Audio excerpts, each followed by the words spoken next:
ભરૂચ જિલ્લા જેલ ખાતે આંતરરાષ્ટ્રીય મહિલા દિવસ ઉજવાયો। આંતરરાષ્ટ્રીય મહિલા દિવસ નિમિત્તે તારીખ 8 માર્ચ 2026ના રોજ ભરૂચ જિલ્લા જેલ ખાતે જિલ્લા કાનૂની સેવા સત્તામંડળ ભરૂચના માર્ગદર્શન હેઠળ અને પ્રયાસ સંસ્થા ભરૂચના સહયોગથી મહિલા કેદીઓ માટે વિશેષ મેડિકલ કેમ્પનું આયોજન કરવામાં આવ્યું હતું। આ કેમ્પમાં સિવિલ હોસ્પિટલ ભરૂચના નિષ્ણાંત સાયકાટ્રિસ્ટ ડોક્ટર સચ્ચી દેસાઈ અને ગાયનેકોલોજીસ્ટ ડોક્ટર રોહિમા શેખ દ્વારા મહિલા કેદીઓની આરોગ્ય તપાસ કરવામાં આવી હતી।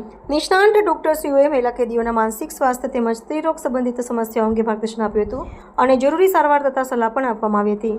કાર્યક્રમનો મુખ્ય હેતુ મહિલા કેદીઓના આરોગ્ય જાગૃતિ ફેલાવવાનો તથા તેમના શારીરિક અને માનસિક સ્વાસ્થ્યની સંભાળ લેવાનો હતો। આ પ્રસંગે જિલ્લા જેલના કાનૂની સેવા સત્તામંડળ ભરૂચના સેક્રેટરી શ્રી પ્રીપી મોકાશી, પ્રયાસ સંસ્થા પ્રમુખ તરફથી દિવ્યાબેન પરમાર તથા જેલ અધિક્ષક શ્રી એનપી રાઠોડ પ્રત્યક્ષ હાજર રહી કાર્યક્રમ સફળ બનાવવા માટે જરૂરી સહયોગ આપ્યો હતો।